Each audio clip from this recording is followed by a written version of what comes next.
Hey guys, what is up? Welcome back to the channel.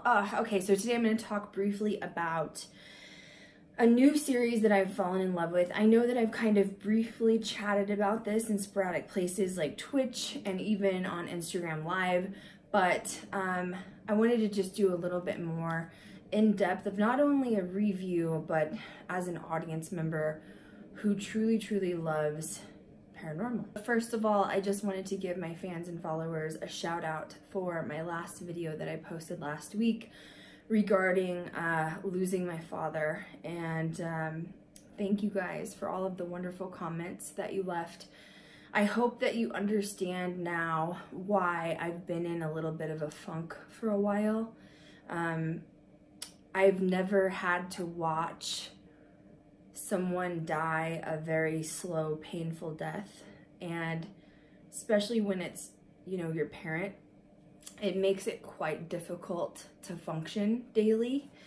And I definitely was in, you know, a bad place for a minute, but I'm much better now, and thank you guys for just being so kind and understanding and truly just empathetic to the situation, because it is very difficult and it's something I wouldn't wish on my worst enemy, and I hope that none of you ever have to go through, you know, what I witnessed. It was really hard. But thank you for just all of the wonderful supporting comments. It's beautiful that you guys, you know, shared that with me, so thank you. In the meantime, I really just want to dive into Sabrina the Teenage Witch.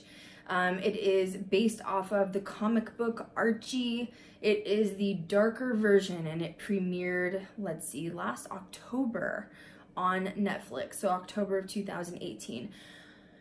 I wasn't sure how I was going to handle it. I was falling in love with all of the trailers that they were producing and pushing on social media. I thought they were amazing. I thought it was really dark. It had like a different edgy vibe, especially from the typical Sabrina the Teenage Witch that we saw in the 90s or like the 2000s with Melissa Joan Hart, right? Which was very lively and bubbly and cute. I loved that this is darker. I loved that it goes deeper into depth of why and how Sabrina becomes a witch. She's basically half mortal, half witch. Spoiler alert, if you haven't seen it, don't watch this review because I'm going to talk about some things that'll probably spoil it for you. It is one of my favorite series. So basically they came out with a season 1, as Netflix does. They will purchase out a season 1 and see how it does. And if they get rave reviews back, they will re-sign them, possibly for special episodes, extra special episodes, and or extra seasons. So it was interesting because after it aired, I literally watched the full season like within a day. I was like completely addicted. It's a little hard to get through the first couple of episodes because you're not really sure where it's going, but I promise it just keeps getting better. Just keep watching it. So after, like a week after, they had announced that not only they were going to be shooting for a season 2, but that they were going to be putting in like a surprise Christmas episode because season 1 went so well. And I was like so thrilled by it. So this extra little Christmas episode did drop. It's like a Yule Christmas episode or a Christmas solstice episode, happy solstice type of thing. And I got to watch that. That just aired or like was released a few days ago. So good. I do recommend watching it in order because they picked up right where they left off with the last episode of season 1. It is amazing. It's basically Sabrina'S journey. So her father is a witch, her mother is a mortal, and she kind of has to choose between the two worlds. She turns 16 and she has to make the choice of basically following in her family witchcraft footsteps or becoming full mortal. And she's kind of drawn between the two worlds because her 2 aunts are witches, along with her cousin, who is this, oh my God, Chance is this amazing actor. He is in it. Love Chance. He's so funny. He's like a British hilarious character in this. He plays like a mortician, and he's a warlock, and he's been put on like house arrest for necromancy. There's just a lot of really dark, funny humor in it if you're into that. long story short, I'm sorry, she also has a boyfriend who's immortal, and that's where she's kind of stuck in between these two worlds. Not only is her boyfriend immortal, but all of her friends are also mortals, and she's grown up with these people since childhood, going to grade school. And each of her friends end up having this interesting connection to her. So like one of her friends ends up having this lineage of women that have been affected by the witches, and it makes them go blind. So they've developed sort of a third eye sort of thing. At first I thought, like, are they voodoo priestess? I couldn't tell, and I feel like it could still go that direction a little bit. One of her friends is one of the savers of the witches that would actually hide witches so they wouldn't get burned at the stake. She's the lineage of those people, and then her boyfriend, Harvey, is actually in the lineage where he would hunt and murder the witches. So she's kind of torn between choosing the life of witchcraft, or the path of witchcraft, which her family has chosen, or just becoming, you know, immortal and living her life out naturally as a mortal. I think that the set design on this is gorgeous. I love, it's in like this haunted old creepy mansion. I mean, even like the fridge is dated, the stove is dated. It's meant to look really old, like they've owned it for centuries and centuries, but yet the witches don't age. It's just amazing. There's a lot of dark humor. There's a lot of, they are Satanists, I guess.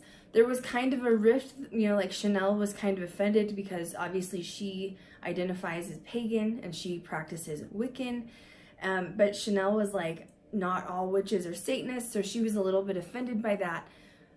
I think it's just, if you can look at this as their own portrayal, and if you can just focus on the series rather than feeling judgmental that they're calling out all pagans, because I don't believe that's what they're doing.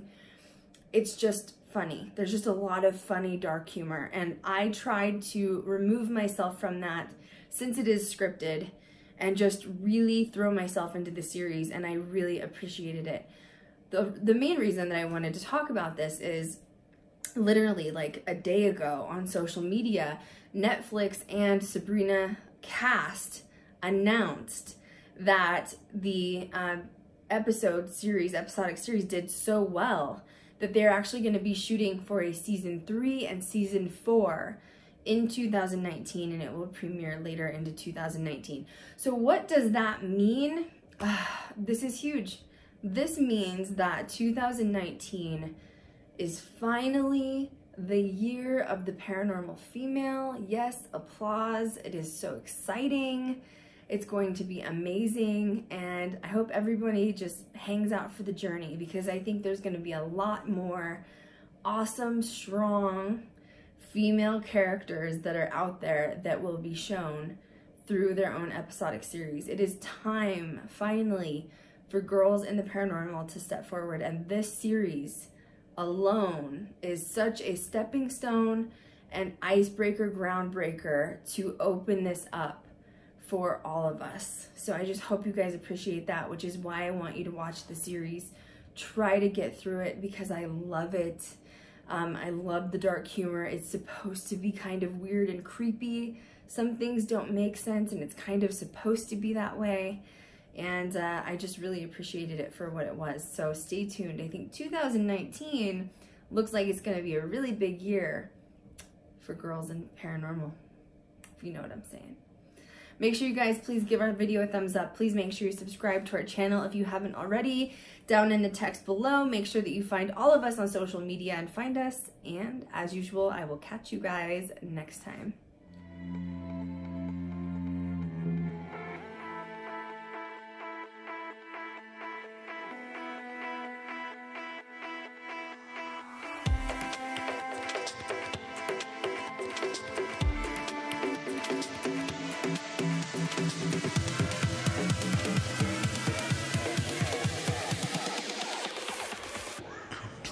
Side.